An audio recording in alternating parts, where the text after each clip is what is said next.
Hello students, आदर्श Navodaya education group में आप लोगों का एक बार फिर से स्वागत है। आज के वीडियो में हम आपको बताएंगे कुछ संकरण के बारे में। तो सबसे पहले, हालांकि संकरण की परिभाषा हमने आपको पहले के वीडियो में बताया। संकरण कहते किसको है? दो भिन्न आनुवंशिक गुण वाले जंतुओं के मध्य निषेचन करवाना संकरण कहलाता है। संकरण किस प्रकार से किया जाता है, संकरण की विधियां कौन कौन सी है, संकरण के प्रकार कौन कौन से हैं, उसके बारे में मैंने आपको पहले के वीडियो में बता दिया है। आज हम आपको बताएंगे परीक्षण संकरण क्या है। परीक्षण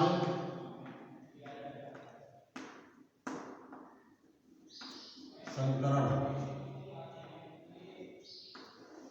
क्या है? तो देखिए, एक बार 11वीं क्लास के कोर्स में आपने पढ़ा था मेंडल का एक संकर संकरण प्रयोग, मोनोहाइब्रिड क्रॉस के बारे में आपने 11वीं क्लास में पढ़ा था, जिसमें आपने पढ़ा था कि मेंडल ने अपने मोनोहाइब्रिड क्रॉस में मटर के, यदि मटर मतलब पायसम सेटाइवम, मटर के समयुग्मजीय लंबे पौधे का क्रॉस समयुग्मजीय बौने पौधे से कराया था। समयुग्मजीय लंबे पौधे का क्रॉस समयुग्मजीय बौने पौधे से कराया था। समयुग्मजीय लंबे पौधे का जीन प्ररूप कैपिटल टी था और समयुग्मजीय बौने पौधे का जीन प्ररूप स्मॉल टी था। तो लंबे पौधे में कैपिटल टी, ये दो जीन वाले एक प्रकार के युग्मक बनेंगे। इसमें भी स्मॉल टी और स्मॉल टी जीन वाले युग्मक बन जाएंगे। अब इनके मध्य निषेचन करवाया गया था, इसे देखिए आप, ये हो गया था कैपिटल टी स्मॉल टी, इसका इससे कराया गया, ये भी हो गया था कैपिटल टी और स्मॉल टी। ये क्या है? कैपिटल टी, ये क्या है? स्मॉल टी, तीनों का कैपिटल टी और स्मॉल टी। फिर इसका जो है इससे कराया गया, ये भी हो गया कैपिटल टी और स्मॉल टी। यानी कि पहली पीढ़ी में सभी विषय में लंबे पौधे प्राप्त हुए थे। तो ये F1 संतति है, F1 जनरेशन यानी F1 पीढ़ी।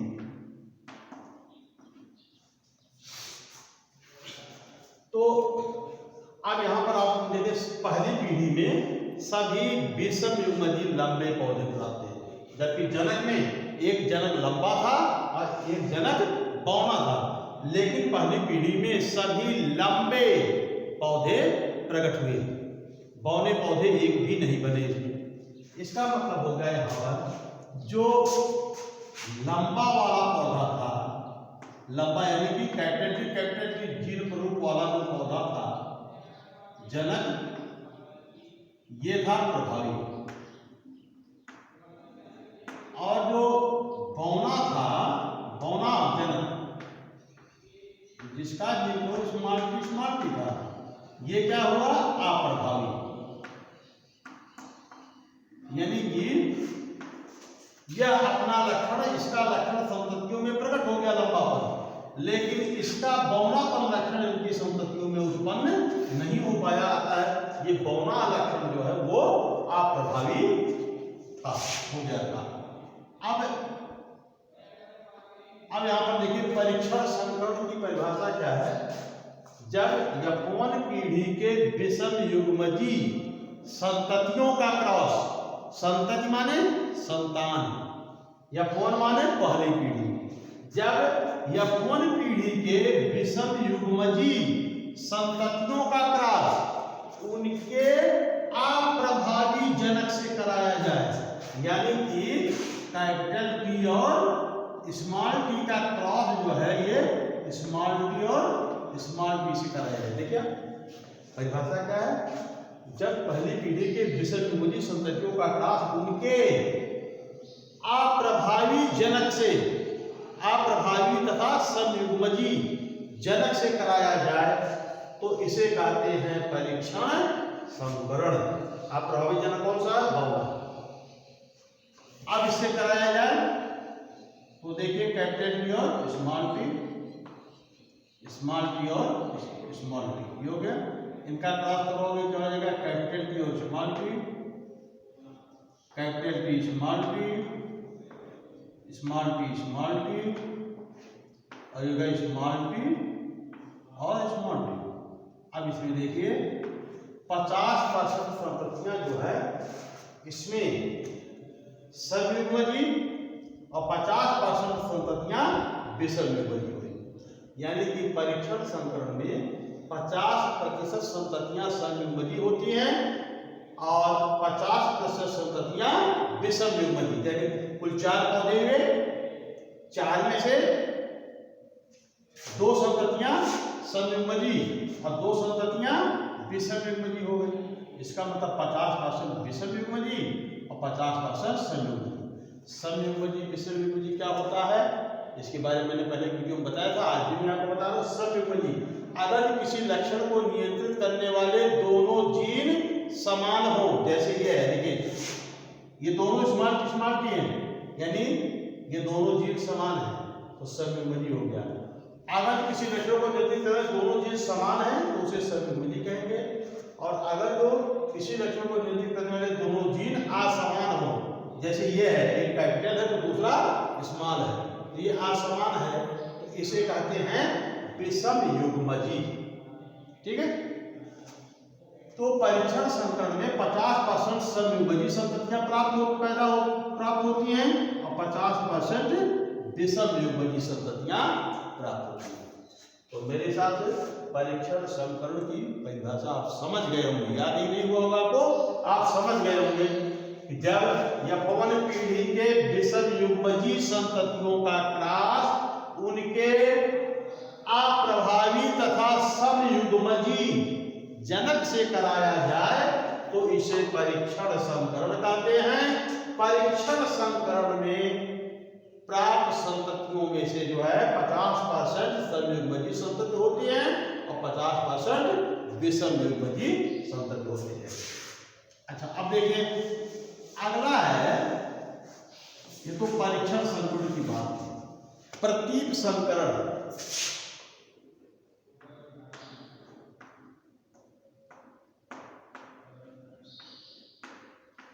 प्रतीप संकरण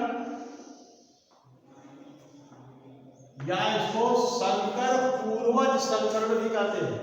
प्रतीप संकरण को संकर पूर्वज संकरण भी कहा जाता है, यानी कि इसको जो है कहते हैं बैक क्रॉस।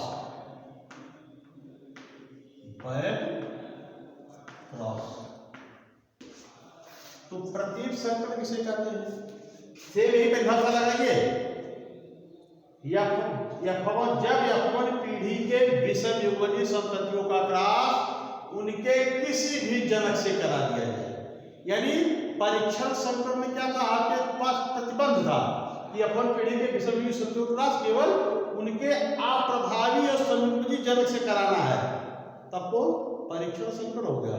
और प्रतीप संकरण में चाहे इससे कराओ चाहे इससे कराओ, चाहे प्रभावी जनक से कराइए या अप्रभावी जनक से कराइए, इसे कहते हैं प्रतीप संकरण। यानी F1 पीढ़ी के विषमयुग्मजी संततियों का क्रॉस उनके किसी भी जनक से कराया जाए तो इसे प्रतीप संकरण या संकर पूर्वज संकरण या बैक क्रॉस कहते हैं। और परीक्षण संकरण को टेस्ट क्रॉस कहा जाता है, इंग्लिश में टेस्ट क्रॉस। अब देखिए बैक क्रॉस में भी 50% संयुग्मजी संततियां होती हैं और 50% विषमयुग्मजी। कैसे, आप देख लीजिए एक बार, कैपिटल टी स्मॉल टी, क्या कहा, पहली पीढ़ी के विषमयुग्मजी संततियों का उनके किसी भी जनक से कराया जाए, इसे मैंने करा दिया। 50% संयुग्मजी हुए थे, अब बार में इससे करा रहा हूं कैपिटल टी और कैपिटल टी से। तो देखिए कैपिटल टी हो गया, स्मॉल टी हो गया, कैपिटल टी, अब इसे क्रॉस करवाइए, क्या हो गया, कैपिटल टी, इसको इससे कराइए तो कैपिटल टी, इसको इससे कराइए तो कैपिटल टी स्मॉल टी, इसे कराइए तो कैपिटल टी और स्मॉल टी, यानी कि 50% संयुग्मजी चार संततियां यहाँ पर हैं, दो संयुग्मजीय हैं। देखिए यानी ये दोनों के जीन प्ररूप समान है, दोनों जीन समान है, ये संयुग्मजीय हो गए, ये विसंयुग्मजीय हो गई। कहने का मतलब यह है कि प्रतीक संकरण और संकर और परिच्छर संकरण दोनों में 50% संयुग्मजीय संततियां प्राप्त होती हैं और 50% विसंयुग्मजीय संततियां प्राप्त होती हैं। अब देखिए अनावर्ती जनक किसे कहते हैं? अगला पॉइंट है अनावर्ती जनक।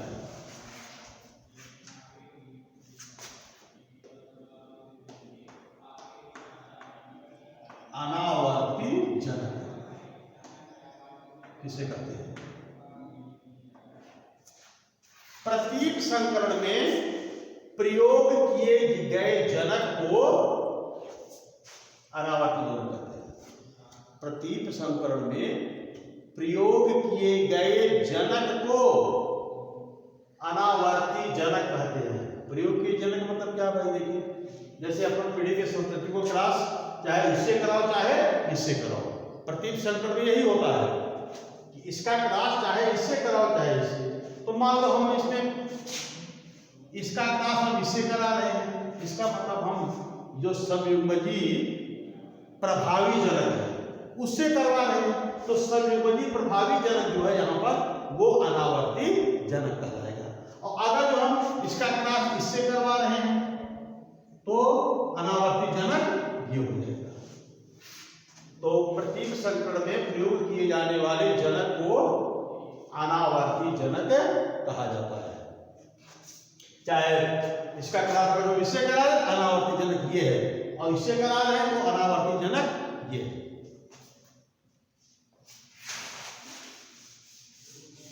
अगला पॉइंट देखिए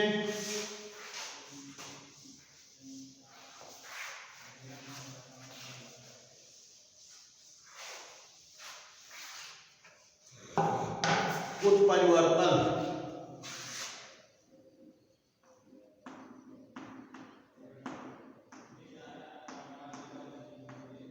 उत्परिवर्तन किसे कहते हैं?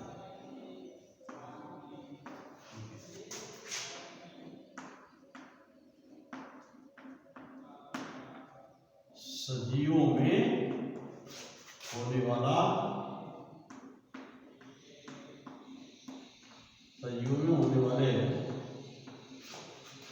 अचानक वह वंशागत परिवर्तन को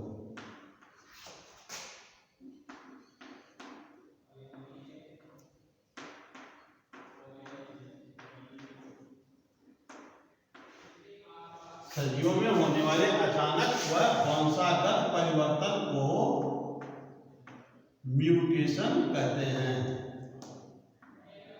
उत्परिवर्तन कहते हैं।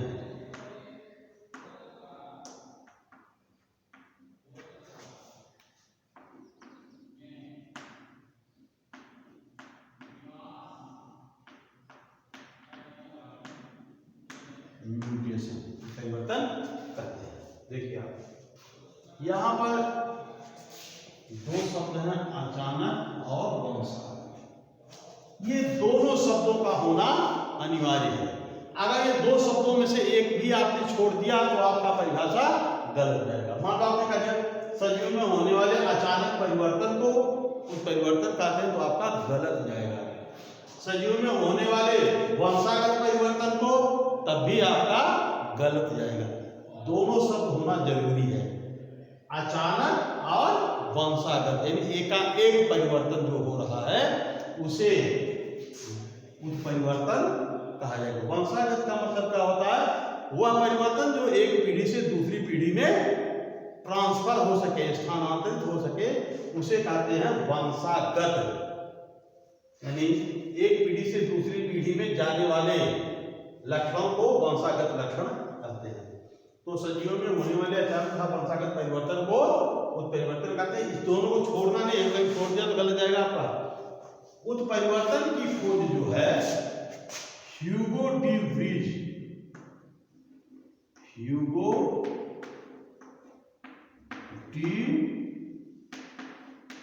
ब्रीज ने किया। उत्परिवर्तन की खोज ह्यूगो डी व्रीज ने आइनोथोरा लैमार्कियाना पौधों में किया था। किसमें? आइनोथोरा लैमार्कियाना पौधे में किया था। अब देखिए, उत्परिवर्तन उत्पन्न करने वाले कारकों को ध्यान में रहे, उत्परिवर्तन लाने वाले कारकों को उत्परिवर्तन जन कहते हैं। उत्परिवर्तन जन किसे कहते हैं? ये तो उत्परिवर्तन की परिभाषा हो गई। सजीवों में होने वाले अचानक तथा वंशागत परिवर्तन को उत्परिवर्तन कहते हैं। उत्परिवर्तन लाने वाले यानी उत्परिवर्तन उत्पन्न करने वाले कारकों को उत्परिवर्तन जन कहा जाता है। उत्परिवर्तन जन को जो है दो श्रेणियों में बांटा गया, भौतिक उत्परिवर्तन जन और रासायनिक उत्परिवर्तन जन। देखिए अगला पॉइंट उत्परिवर्तन जन के बारे में। उत्परिवर्तन जन म्यूटाजन जिसको कहते हैं, उत्परिवर्तन जन में कहेंगे उत्परिवर्तन लाने वाले कारकों को उत्परिवर्तन जन कहते हैं। ये दो प्रकार का मुख्य रूप से, नंबर एक भौतिक उत्परिवर्तन जन, भौतिक उत्परिवर्तन जन, और दूसरा है रासायनिक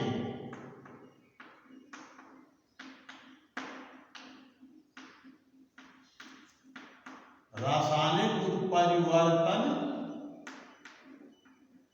जन।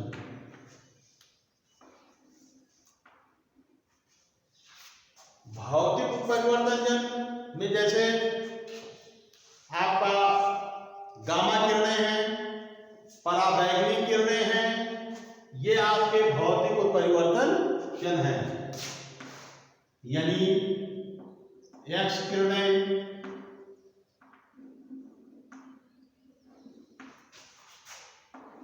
गामा रे और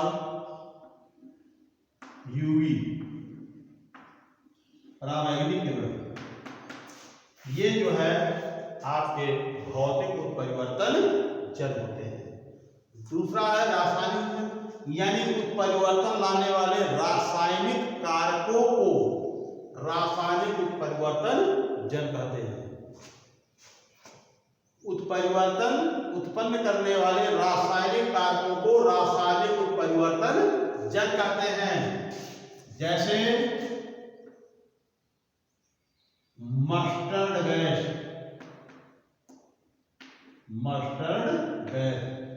ethyl methane sulphonate, ethyl methane sulphonate, एक ही है एथिल मेथेन सल्फोनेट, इसको जो है EMS कहा जाता है। Mustard gas, ethyl methane sulphonate, ये जो है रासायनिक उत्परिवर्तन जन है। यानी उत्परिवर्तन लाने वाले भौतिक कारकों को भौतिक उत्परिवर्तन जन और उत्परिवर्तन लाने वाले रासायनिक कारकों को रासायनिक उत्परिवर्तन जन कहते हैं। इसके बाद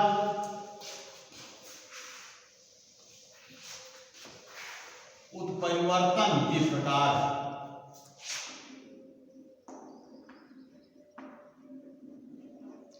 उत्परिवर्तन को दो श्रेणियों में बांटा गया है। नंबर एक स्वतः उत्परिवर्तन, स्वतः उत्परिवर्तन,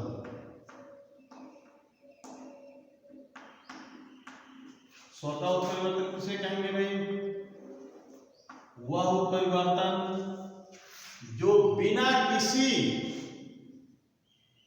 कारकों के प्रभाव से हो जाए, यानी जो स्वतः उत्परिवर्तन यानी प्रकृति में होने वाले प्राकृतिक रूप से होने वाले उत्परिवर्तन को स्वतः उत्परिवर्तन कहते हैं। हम इस प्रकार से परिभाषा लिख सकते हैं कि प्राकृतिक रूप से होने वाले उत्परिवर्तन को प्राकृतिक रूप से होने वाले उत्परिवर्तन को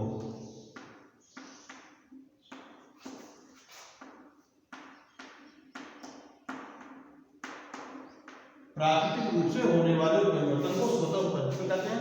स्वतः उत्परिवर्तन बहुत धीमी गति से होता है, यानी कि 10 की पावर -7 से 10 की पावर -4 जीन प्रति जीन और प्रति पीढ़ी, यानी स्वतः उत्परिवर्तन किस दर से उत्पन्न होता है, ये महत्वपूर्ण क्वेश्चन है। स्वतः उत्परिवर्तन किस दर से होता है? 10 की पावर -7 से 10 की पावर -4 प्रति जीन प्रति पीढ़ी की दर से उत्पन्न होता है। और नेक्स्ट है प्रेरित उत्परिवर्तन। प्रेरित उत्परिवर्तन